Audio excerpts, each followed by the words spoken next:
안녕하세요, 구독자 여러분. 구독과 좋아요는 채널 운영에 큰 힘이 됩니다. 안녕하세요. 부산에서 성형외과를 운영하며 살고 있는 36살 여성입니다. 원래는 서울 강남 지역에서 근무를 했지만 제 인생의 오점을 찍고 서울 생활을 청산하고 부산으로 내려왔어요. 찬란했던 제 인생에 잿가루가 뿌려진 것 같이 엉망인 순간이었지만 지금 생각해보면 그래도 나름의 복수를 하고 끝을 맺어서인지 속은 후련합니다. 그래서 오늘은 평소 즐겨보던 사연 채널에 제 사연을 써보려고 해요. 남편이 바람을 피웠다 하면 이야기 내용이 거기서 거기겠지만 기혼 여성이라면 그리고 한 번쯤 사랑에 배신을 당했던 분들이라면 많은 공감이 될 이야기입니다. 어떤 사연인지 궁금해하실 것 같아 지금 바로 사연 시작할게요. 제가 중학생이던 때 아버지의 외도로 부모님이 이혼을 하셨습니다. 마땅한 직업 없이 주부로만 지냈던 엄마는 다행히 외할아버지에게 물려받은 재산으로 부동산 투자를 시작하셨어요. 다행히 남다른 안목으로 투자하는 곳마다 재개발이 된다거나 집값이 뛰어서 많은 이득을 볼 수 있었습니다. 그래서 불과 몇 년 만에 300억이 넘는 자산가가 되셨고 남부럽지 않은 생활을 할 수 있었던 거죠. 어려서부터 하고 싶은 거, 먹고 싶은 거 다 하면서 공부에 취미가 있던 저는 의대에 진학했어요. 의대 졸업 후에는 서울 강남에서 선배가 운영하는 성형외과에서 경험도 쌓을 겸 일을 시작했고요. 거기서 상담팀장으로 근무하던 남편과 인연이 다 1년 반 정도 연애 후 결혼을 약속했습니다. 자기야, 상견례는 어디서 하는 게 좋을까? 어디 생각해 둔 곳 있어? 아무래도 지역은 서울이나 부산 둘 중에 하나로 하는 게 좋을 것 같아. 그럼 장모님 서울 구경도 시켜드릴 겸 서울에서 하는 게 어때? 그럼 내가 호텔 식당 예약할게. 플라자 호텔 괜찮지? 이번에 리뉴얼해서 오픈했다는데. 어머니도 괜찮으시죠? 너 친정이 부산이라고 했지. 그나저나 너희 엄마는 시골에서만 살아서 대도시의 삶을 잘 모를 거야. 그치? 어머니, 부산도 도시예요. 서울 다음으로 큰 행정 도시잖아요. 그래, 그렇다고 해줄게. 호텔 식당도 이때 아니면 언제가 보시겠어? 서울에 왔는데 호텔에서 밥은 먹어줘야지. 네가 적당한 곳 알아서 예약해두렴. 엄마, 부산 시골 아니야. 이 사람 집도 서울로 치면 강남인 지역에서 사는 거야. 얼마나 생활권이 좋은데? 그래봤자 서울이 아니잖니? 서울 아니면 다 시골이야. 좋으실 대로 생각하세요. 그럼 플라자 호텔로 예약할게요.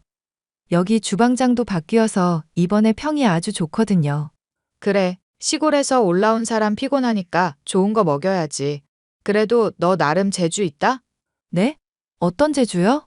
왜, 개천에서 욕 난다고 하잖아. 그게 딱 너보고 하는 말 아니니? 내가 자세히는 안 물어봤지만 그런 시골에서 살면 형편이 넉넉하지는 않을 거 아냐? 그 형편에 의사까지 된 거 보면 너 정말 악착같이 살았겠구나 싶어서. 엄마, 그만해. 왜 그래? 부산도 도시라고. 왜 이 사람 무시하는데? 아이고, 너는 벌써 새아가 편드니? 내가 틀린 말 한 것도 아니고. 어머니가 생각하시는 것처럼 저희 집 그렇게 어렵지 않아요. 대학 가고 저 시집 보내실 정도로 여유 있으시고 노후 자금도 다 마련해 두신 상태예요. 그러니 예쁘게 봐주세요. 그럼 너희가 알아서 예약하고 나는 옆집 김씨랑 내일 받으러 간다. 자기야, 어머님 도대체 왜 저러셔? 미안해, 자기야. 내가 엄마 진작에 단속했어야 했는데. 우리 엄마가 진심으로 하는 말 아니니까 너무 마음에 담아두지 마. 진심이 아니면 뭔데? 왜 사람을 자꾸 살살 긁어? 대놓고 사람 무시하는 것도 아니고 정말 너무하신 거 아니야? 엄마가 잘못한 거 맞아. 내가 대신 사과할게. 화 풀어. 어머님, 성격 쾌활하시고 거침없이 말씀하시는 대범한 성격 좋아. 근데 사람 무시하는 말하거나 가끔 생각 없이 내뱉는 말씀하시는 거 고치셔야 해. 결혼해서도 이런 식으로 스트레스 받으면 난 바로 이혼이야. 뭐? 이혼? 벌써 그럴 것까지야. 내가 엄마한테 잘 설명할게. 그러니까 화 풀어. 결혼 생활 유지한다고 해도 안 보고 살 거야. 내 성격 알지? 한 번 한다면 다 하는 거. 고부 갈등 안 생기려면 자기가 중간 역할을 잘 해야 하는 거라고. 알겠어. 내가 엄마한테 잘 말할게. 사실 남편을 2년 가까이 만나오면서 친정에 대한 자세한 이야기는 하지 않았습니다. 학창 시절에도 돈 보고 접근하는 경우가 덜어 있었기 때문에 일부러 재산에 대한 이야기 더더욱 하지 않았거든요. 그저 건물 하나 갖고 있으면서 생활비 정도로만 월세 받으며 살고 있는 줄 압니다. 그리고 웃긴 건 시어머니도 부산 출신이라는 거예요. 그러면서 시골 하시는 건데 시골 살면 안목도 좁아지고 삶의 질이 떨어진다며 가끔 선 넘은 발언을 하셨습니다. 저는 남편에게 다짐을 받아내고는 우여곡절 끝에 상견례 날을 잡게 되었어요. 친정엄마도 오랜만에 제 얼굴 볼 겸 서울 여행한다며 잔뜩 신이 나셨죠. 며칠 뒤 상견례 날 긴장되는 마음으로 기다리고 있는데 상견례 장소에 들어선 시어머니가 친정엄마를 보더니 당황하는 기색인 겁니다. 친정엄마도 조금은 당황스러운지 물만 들이키다 식사하고 대화를 나누게 되었죠. 수키야, 오랜만이다. 여기서 만나게 될 줄은 몰랐네. 하하, 그러게? 어쩜 너는 하나도 안 변했니? 여전하다, 여전해. 그러게? 새아가가 네 딸일 줄은 정말 몰랐다. 세상이 이렇게 좁을 줄이야. 다 인연이니까 만난 거 아니겠니?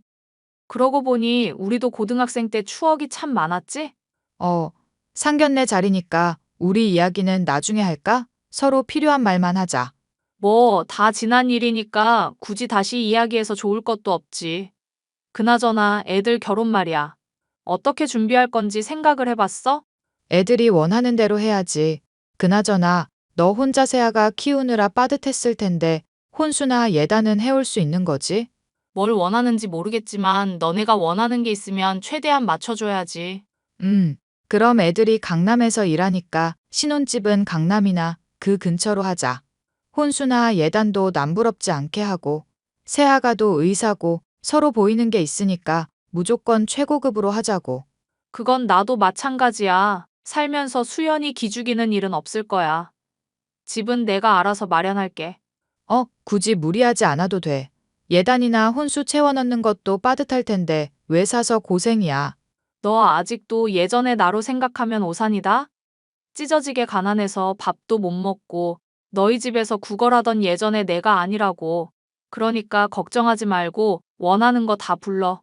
뭐든지 최대한 맞춰줄 테니까. 허세는 여전하구나. 딸 자식 앞이라고 자존심 부리는 거니? 자존심이 아니라 해줄 수 있는 여유가 있으니까 그렇게 말을 하는 거지. 너는 예나 지금이나 사람 말귀 마음대로 해석하는 건 여전하네? 너 말 다 했어? 아니, 아직 다 안 했는데? 아무튼 원하는 대로 해줄 테니까 수연이 통해서 필요한 거 있으면 말해. 내 번호 알지? 바로 전화하던가. 저희는 상견례가 진행되는 동안 밥이 코로 넘어가는지 입으로 넘어가는지 모를 지경이었습니다. 긴장감 속에 상견례가 마무리되었고 엄마와 소주 한잔하며 시어머니에 대한 이야기를 들을 수 있었어요.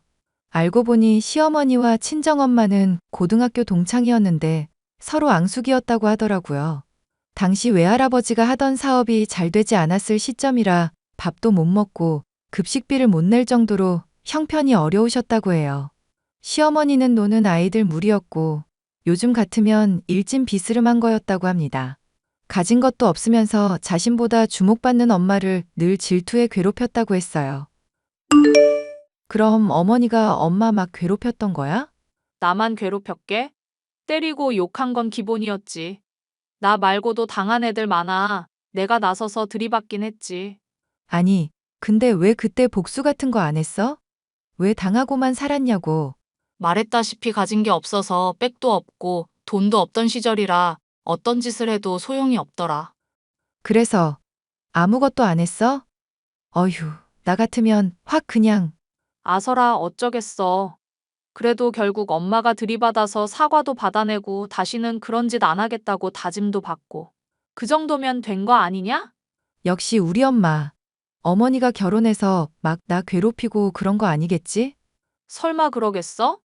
내 눈치 봐서라도 그런 짓은 안 할 거야. 그리고 이미 다 지난 일이고 철없던 시절이라 그러려니 해. 이제 와서 잘잘못 따지면 뭐하니? 벌써 수십 년도 더 지난 일인데. 하긴. 근데 어머니 성격이 원래 그렇게 무대뽀야? 겉은 그래도 속은 약골이야. 결혼해서 혹여나 너한테 허튼 짓이라도 하면 이 엄마가 가만히 있지 않을 거야.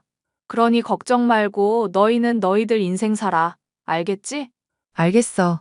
엄마, 나 행복하게 잘 살게. 아, 그리고 박서방도 너한테 잘못하는 거 있으면 처음에 한두 번은 봐줘. 그 뒤로는 엄마가 가만 안 둬. 알겠지? 든든해서 좋아. 엄마 말대로 할 테니까 너무 걱정 마요. 오늘 늦었으니까 푹 쉬어요. 그렇게 친정엄마의 바람대로 앞으로 잘 살기로 약속하며 많은 사람들의 축하를 받으며 결혼식을 올렸습니다. 친정엄마는 시어머니가 원하는 대로 강남에 30평대 아파트를 마련해 주셨어요. 물론 제 명의로 말입니다. 혼수나 예단도 부족함 없이 해야 한다며 거의 1억 원 가까이 도와주셨어요. 시어머니가 하도 최고급을 외치시는 바람에 죄다 비싼 것들로만 맞췄는데 솔직히 마음에 안 드는 것도 있었어요.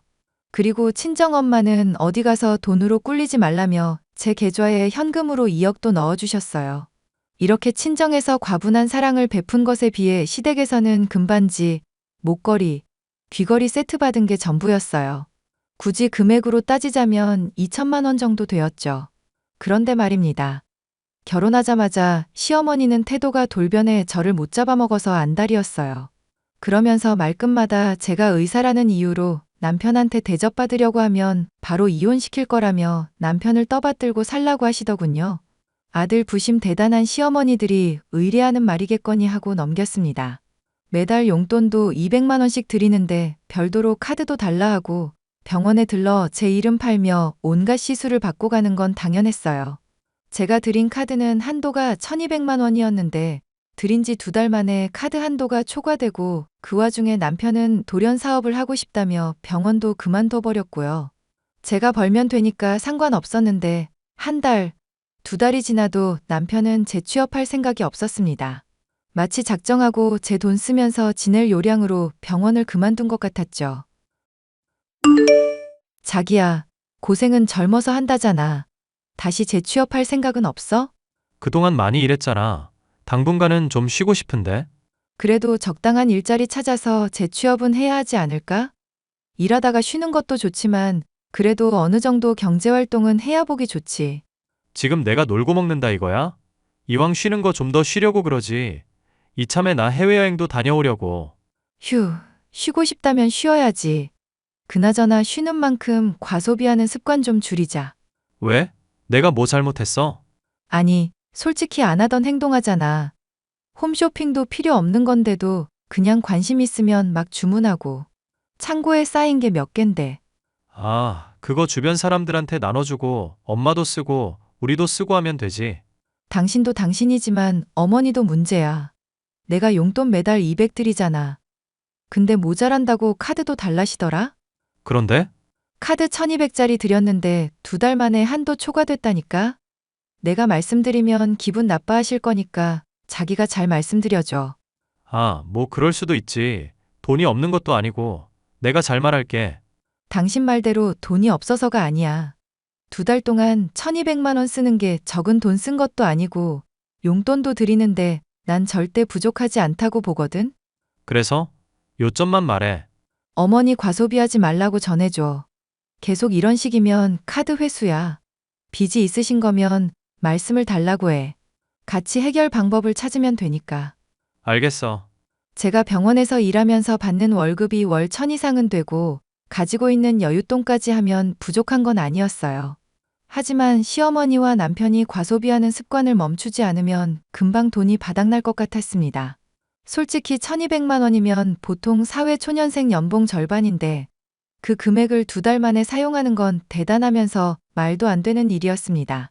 저는 남편을 통해서 간접적으로 이야기도 해보고 여러 번 대화를 시도했지만 소용이 없었습니다. 카드를 한번 회수해서 한도를 낮춰버리고 당분간 드리지 않겠다고 하니 아주 난리가 나셨습니다. 너무나도 당연하다는 태도로 카드를 요구하셨고 점점 과해지는 시어머니의 태도에 저도 점점 지쳐갔어요. 제가 별다른 대꾸 없이 어물쩍 넘어가자 정말 치사하게도 아이를 들먹이며 인신공격을 하시더라고요. 결혼한 지가 언젠데 아직 아이 소식도 없냐면서 말입니다. 하루가 멀다 하고 늘 같은 시간에 연락하셔서는 비슷한 레퍼토리로 저를 쏴붙이기 바쁘셨죠. 예, 새아가 이번 달부터 용돈 좀 올려다요. 네? 용돈을 올려드려요? 제가 매달 200 드리고 카드도 드렸는데 부족하세요? 그래, 쓰다 보면 모자라지. 너 카드 한도 낮춰놨더라. 그래서 더 그런 거야. 어머니, 그 카드 한도가 결코 낮은 게 아니에요. 그리고 제가 버는 게 한정적인데 어머니 혼자 월 1000 이상 쓰시면 그거 다 누가 감당해야 하는데요? 누구긴 너지. 정현이가 일을 쉬고 있으니까 이 집의 가장은 너잖니? 어머니, 어떻게 그래요? 젊을 때 저축 많이 해놔야 해요. 미래를 생각해서 저도 나름 대비를 해야 하기 때문에 어머님이 말씀하신 대로는 조금 어려울 것 같아요. 뭐, 용돈을 못 올려주겠다고? 네. 전 그렇게는 못해요. 용돈이 20도 아니고 200이에요. 그리고 카드도 쓰시는데 뭐가 부족하세요? 남들에 비하시면 정말 많이 받으시는 거예요. 어머, 이제는 날 가르치려고까지. 없는 것들이 아주 똑같구나. 너도 네 엄마를 아주 쏙 빼닮았어. 지금 그게 무슨 소리세요? 어머니 용돈이랑 저희 엄마가 무슨 상관인데요? 참나, 꼴에 싫은 소리 들었다 이거야? 그리고 너 아이 소식 없어? 지난번에도 내가 물어봤던 것 같은데? 어머니, 하늘을 봐야 별을 따죠. 그이 맨날 놀러 다니고 집에도 잘 안 들어오고 그러는데 무슨 수로 별을 따고 아이가 생겨요? 그건 네가 알아서 해야지. 여자가 행동 처신을 잘해야 남자들이 집에 붙어 있는 거야. 결혼한 지가 언젠데 아직도 소식이 없다는 게 말이나 되니? 저희 아직 젊고 아이 가진다 하더라도 어느 정도 신혼 보내고 가질 거예요. 그러다 우리 집안 대 끊기면 네가 책임질 거냐? 여자가 시집을 왔으면 여자로서 도리를 다해야지. 뭐가 잘났다고 당당하니? 어머니, 말끝마다 여자 하시고 지금 용돈 못 올려드린다 하니까 발끈하신 것 같은데 이렇게까지 하실 일은 아닌 것 같은데요? 뭐가 아니야. 네가 평소에 똑바로 했어봐. 내가 말하지 않아도 제때제때 눈치껏 올려주고 그랬어야지. 그 문제는 차차 생각해 볼게요. 아이 문제도 그이랑 이야기해 보고요. 그래라. 그럼 난 마사지 예약이 있어서. 시어머니는 되지도 않는 말로 용돈을 올려달라거나 저를 갈구시고는 했습니다. 저도 사람인지라 처음 한두 번은 그냥 기분 좋은 잔소리겠거니 하고 넘겼어요. 하지만 한 번이 두 번이 되고 그게 계속되니 저도 기분이 상하고 말았죠. 저는 최대한 시댁과 연락을 안 하고 지내기로 했습니다. 남편은 여전히 취직할 생각은 하지 않고 모임을 자주 다녔고요. 어느 날 점심 식사를 하고 방에서 쉬고 있는데 병원 간호사가 저한테 할 말이 있다고 하는 겁니다. 우물쭈물하며 자기가 며칠 고민하다 말하는 거라며 저한테 웬 사진과 동영상을 보여주는데 아주 기가 막혔습니다. 얼마 전에 그만둔 간호사와 익숙한 모습의 남자가 있었는데 바로 남편이었어요. 알고 보니 둘이 바람을 피우고 있었는데 저에게 이 사실을 알려준 간호사와 내연녀가 친한 사이였던 겁니다.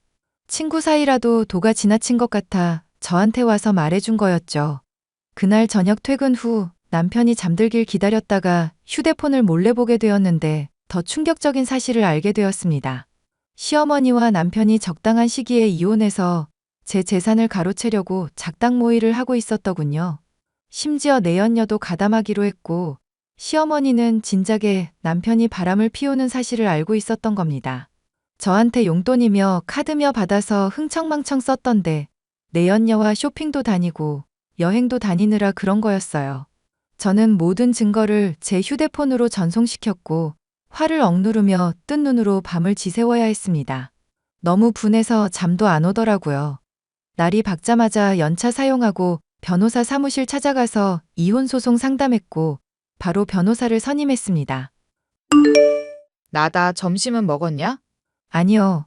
이제 마지막 환자 받고 나가서 먹고 들어오려고요. 무슨 일 있으세요? 무슨 일은 너한테 할 말이 있어서. 뭔데요? 저 바쁘니까 빨리 말씀하세요. 너 신혼집명의 너로 되어 있지? 원래 암컷이 재산 쥐고 있으면 집이 망하는 법이다. 울 아들한테 집 주고 너는 직장 생활하면서 수발이나 들거라. 갑자기 무슨 소리세요? 무슨 소리긴 말 그대로야. 너네 엄마 닮아서 말귀도 제대로 못 알아쳐먹니? 뭐라는 거야? 길거리에 나 앉아봐야 정신 차리실래요? 뭐? 너 지금 뭐라고 했어? 저도 말 그대로예요. 길거리에 나 앉고 싶으시냐고요. 무슨 말버릇이 그래? 아무튼 너는 남편 내조나 잘해. 그리고 슬슬 아이 가질 준비해라. 병원도 조금 쉬는 게 어떻겠니? 제가 왜요? 왜 굳이 병원을 그만두면서까지 아이를 가져야 하고 내조해야 해요? 오히려 그 사람이 외조해줘야죠. 제가 돈 벌어다 주는데. 여자가 남자 길을 살려줘야지. 지금은 쉬고 있어도 장차 큰일을 할 애다. 아이 낳고 쉬면 내가 나중에 병원 소개해주거나 알아서 취직하면 되잖니. 너 그 정도 능력도 안 돼? 그러면서 우리 아들이랑 결혼한 거야? 어머니, 말씀은 똑바로 하세요. 능력은 차고 넘치죠. 없는 건 그이가 없는 거고요. 안 그래도 저도 말씀드릴 거 있었거든요. 뭔데? 저 그이랑 이혼하겠습니다. 왜인지는 어머니가 더 잘 아실 거예요. 야, 너는 이혼이 그렇게 쉬운 줄 아냐? 이참에 재산 분할하면 되겠구나. 부부가 가진 재산은 공동 재산인 거 알지? 신혼집 시세가 18억이니까 더도 말고 9억 내놔라. 뭐라고요? 9억이요? 9억이 뉘 집게 이름인가 위자료에 보상금 거하게 토해내고 싶지 않으시면 입 닥치고 가만히 있으세요. 뭐? 비야. 저는 그 길로 이혼 소송을 진행했습니다. 당연히 상간녀 소송도 진행했죠. 모든 사실을 친정엄마에게 알렸고 당장이라도 서울에 오시려는 거 겨우 막았습니다. 그리고 시어머니가 그동안 흥청망청 써버린 돈도 모두 보상받길 원한다며 청구 소송을 걸어버렸어요. 이혼 소송을 진행하면서 알게 된 건 시댁은 가진 것 없는 빈털터리였다는 겁니다. 자갈하며 살고 있던 아파트도 전세였고 당연히 모아둔 재산도 없는 상태였어요. 제가 가진 증거가 워낙 명백해서 이혼 소송은 당연히 저한테 유리하게 흘러갔습니다. 모든 소송에서 승소해서 위자료, 보상금으로 1억 가까이 받았어요. 상간녀 소송에서도 승소해서 3천만 원 받아냈고 남편은 당장 가진 돈이 없어서 전세금 빼서 돈을 지급해야 했습니다. 결국 남편과 시어머니는 방 2개짜리 지하 3방이 있는 달동네로 이사했고 보란듯이 잘 살아보겠다며 사업하려고 대출까지 받았는데 결국 사업은 코로나의 여파로 시작도 못하고 망해버렸죠. 상간녀가 남편의 전 재산을 들고 잠적해버린 겁니다. 남편은 엎친 데 덮친 격으로 빚더미에 앉게 되었죠. 아르바이트를 전전하며 이자를 겨우 갚아나갔고 그렇게 두어 달의 시간이 흘렀습니다. 야, 이수연, 돈 내놔. 있는 돈 없는 돈 가져가서 너만 잘 먹고 잘 살면 그만이냐? 여기가 어디라고 찾아와? 네 따위가 올 곳이 아닌데? 당장 나가지 못해? 영업방해로 신고당하고 싶어? 어차피 네 병원도 아닌데. 야, 당장 돈 내놔. 안 그럼 안 나가. 못 나가. 예물로 줬던 금반지랑 목걸이라도 줘라. 어차피 차고 다니지도 않는 거 내놓으라고. 다들 왜 이제 와서 행패세요? 이혼한 지 2달이나 지났고 지금 이러는 거 법적 문제 생깁니다. 법적 문제? 고소라도 한다고? 야, 이 미친년아. 해볼 테면 해봐. 우리는 더 이상 무서울 게 없는 사람들이야. 말이 안 통하네요. 제 병원이라면 그러든지 말든지 두겠는데 보다시피 제 병원도 아니고. 원장 선생님이 아주 화가 나셨는데요. 지금 당장 내 계좌로 돈 보내. 지금 너 때문에 내 인생 망하고 거지같이 살고 있는데 너만 잘 살게 둘 순 없지. 닥쳐 미친놈아. 어디 와서 행패야? 네가 잘못해서 그 꼬락선이 난 거잖아. 인생만 중요하고 남의 인생은 아무것도 아니냐? 그거 다 네가 자초한 거니까 알아서 해결하던지 마음대로 해. 돈 달라고? 여기까지 오느라 고생했으니까 집에 갈 택시비 정도는 줄게. 뭐? 야, 시어머니와 남편은 병원에 찾아와 한참을 행패를 부리더군요. 자기들이 가진 돈이 없으니 어떻게 해서든 한 푼이라도 받아내려는 심산이었습니다. 하지만 넘어갈 제가 아니었고 저는 경찰을 불러 그들을 병원에서 내쫓아버렸어요. 그 뒤로도 한참을 찾아오며 난동을 부렸지만 법적 처벌을 가할 수밖에 없었습니다. 접근 금지와 통신 제한을 걸어버렸죠. 저는 다니던 병원을 그만두고 서울 생활을 정리하고 부산으로 내려갔습니다. 친정엄마 명의로 된 건물에 성형외과를 오픈했어요. 5층으로 된 건물이었는데 입원실, 수술실 등 다양한 격실을 갖추고 1층에는 카페로 꾸몄습니다. 그렇게 오픈한 지 1년째인데 K뷰티의 여파로 일본, 동남아 등에서 많은 사람들이 오고 입소문도 많이 났습니다. 1년에 10억 넘는 매출을 올리며 승승장구하게 되었죠. 제 인생의 오점인 남편 놈은 어디서 무얼 하는지 관심도 없습니다. 아마 아르바이트를 전전하며 하루 먹고 살기 바쁘겠죠. 그래도 남편 덕분에 사람 보는 눈은 조금 기르게 된 것 같아요. 당분간 결혼의 뜻은 없지만 저와 마음 맞는 사람이 나타난다면 좋은 방향으로 흘러가게 하고 싶어요. 마지막으로 남편에게 한마디만 하겠습니다. 서울에 살고 있는 35살 박정현. 평소에 너 튜브 많이 하던 놈이라 이걸 볼지 모르겠지만, 이거 내 이야기랑 비슷하네? 라면 너인 줄 알고 잘 새겨들어라. 어디 가서 괜히 다른 여자 고생시키지 말고 너 혼자 평생 살라고. 나는 잘 먹고 잘 살고 있으니 너무 걱정하지 말고 양심 지키면서 잘 살아라. 제 사연은 여기까지입니다. 긴 사연 들어주셔서 감사드리고 공감되셨다면 응원의 댓글 부탁드릴게요.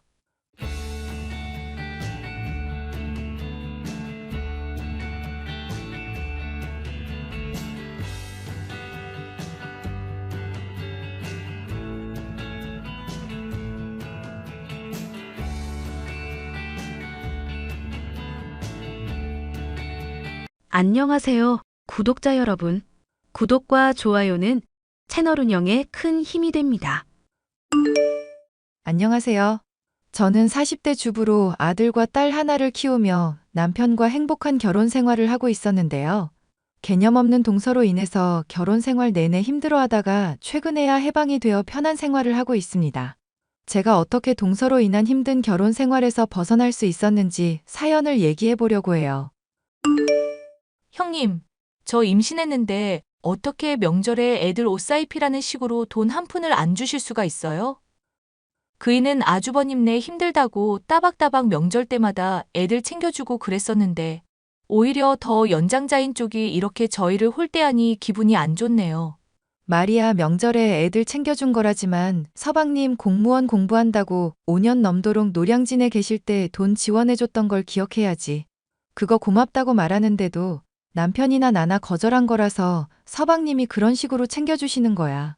정 돈 주는 게 아깝다고 하면 명절 때 애들 안 챙겨줘도 돼.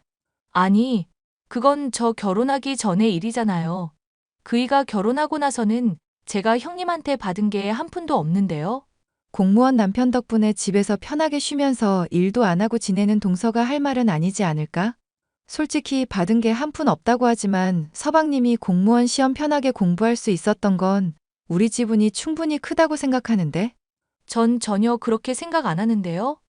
얼마 되지도 않는 푼돈 가지고 솔직히 지금 형님이 고집 부리는 걸로 밖에 안 느껴져요. 동서 말고는 가족들 모두가 다 인정하고 있는데? 어머님이나 아버님, 심지어 서방님까지 그렇다고 하는데 왜 동서 혼자 난리야?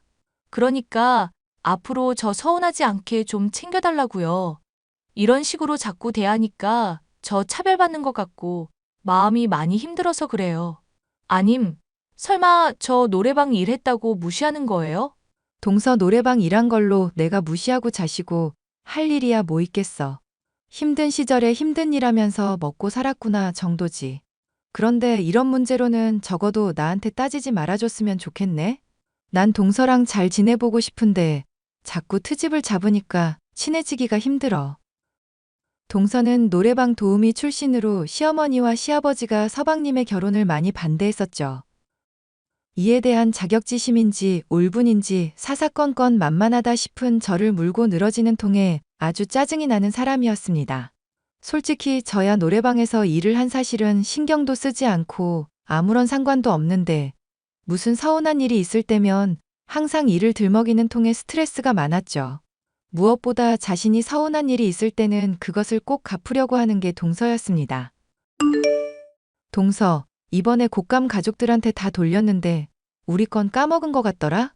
주소지 그대로인데 혹시 헷갈려서 그런 거면 물어보지 그랬어. 아니요. 주소지 그대로인 거 잘 알고 있고 형님한테는 일부러 안 보낸 거 맞아요. 혹시 명절 때 애들 옷 사입히라고 돈 안 챙겨준 것 때문이야? 만약 그런 거라면 동서 참 집요한 사람이다. 어쩜 그렇게 꽁한 걸 오랫동안 품을 수가 있어? 저야 뭐 노래방 도우미 출신이니까 이런 식으로밖에 복수를 못 하겠네요. 형님이 진즉에 잘못하시고 저 차별하신 거 인정을 하셨어야죠. 그러니까.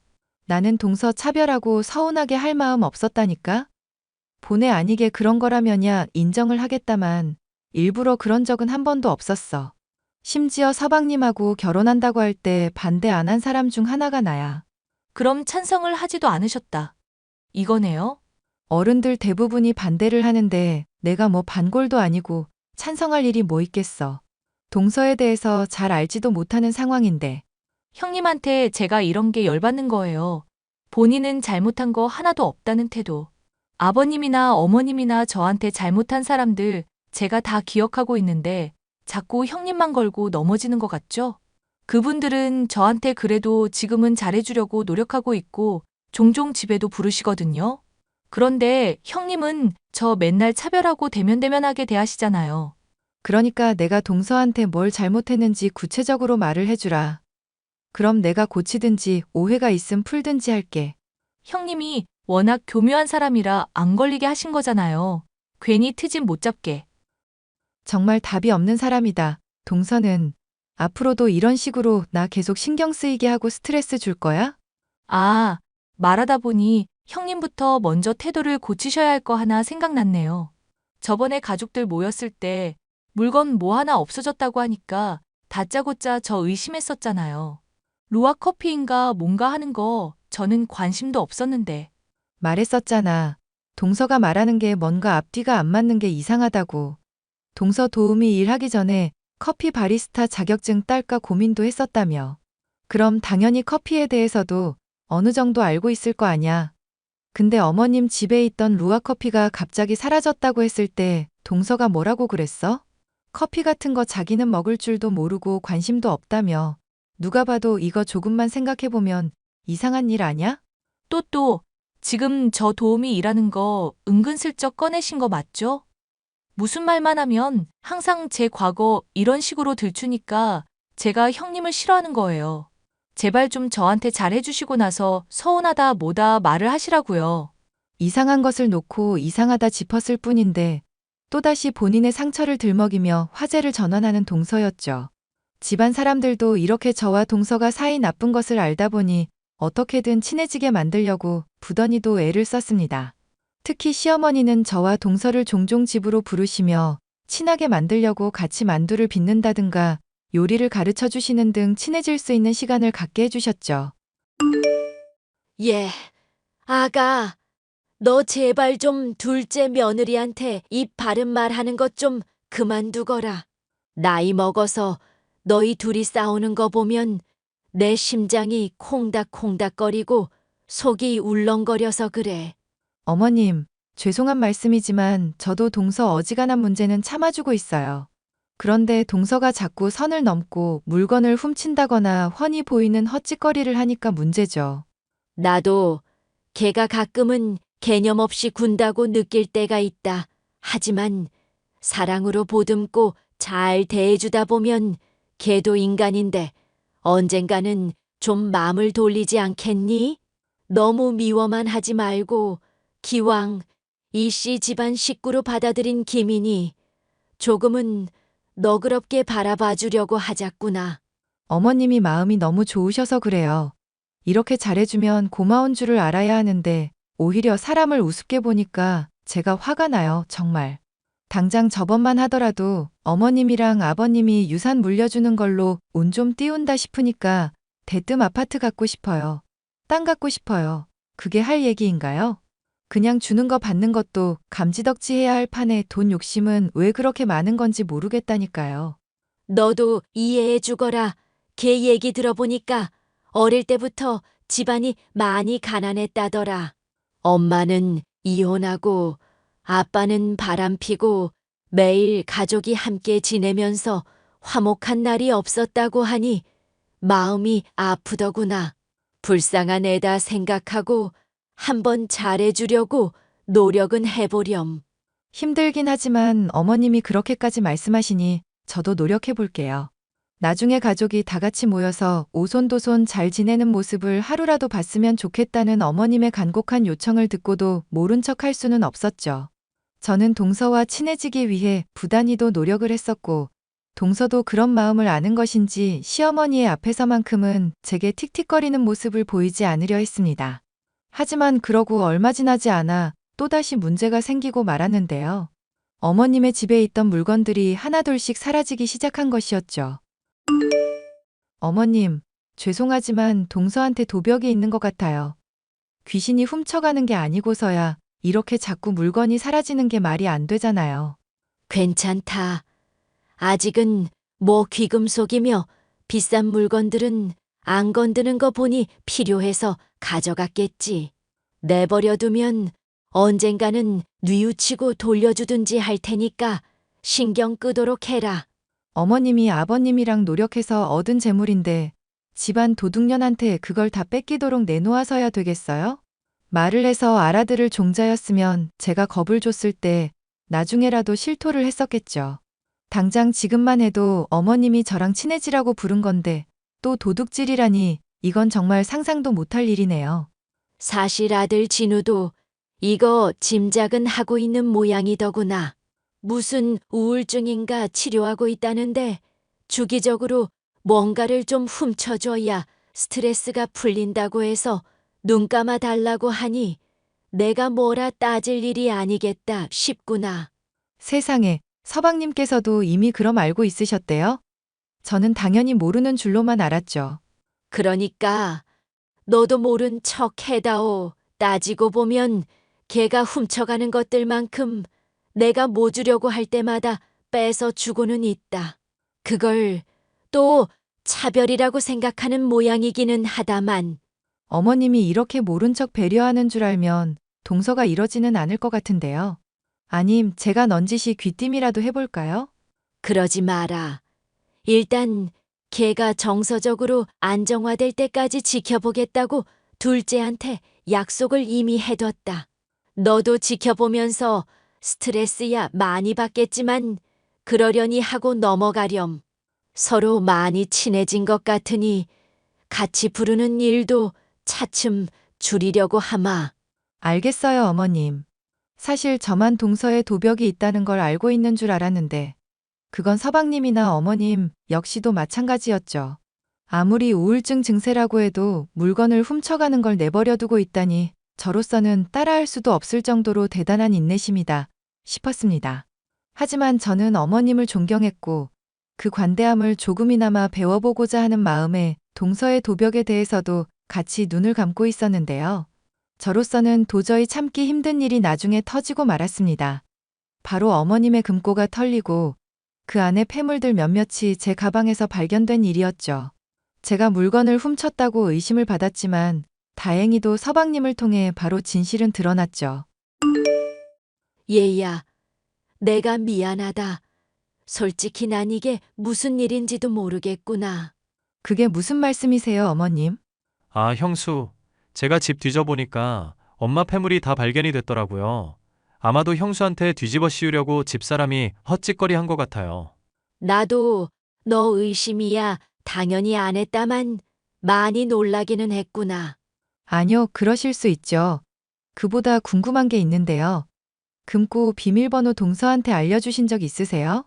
내가 걔한테 시켜서 은행 돈 출금해 오라고 시킨 적이 몇 번이 있기는 한데 그거랑 비밀번호가 비슷해서 아마 알았나 보구나.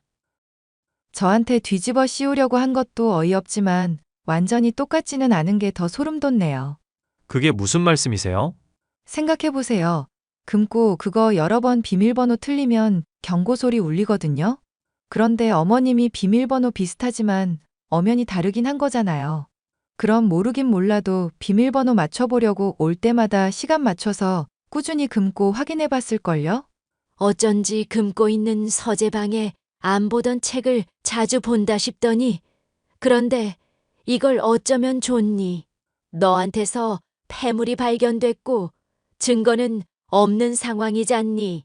걔 지금 완전 너한테 다 뒤집어 씌울 기세로 여기저기 알리려고 벼르던 거 간신히 말려놨다.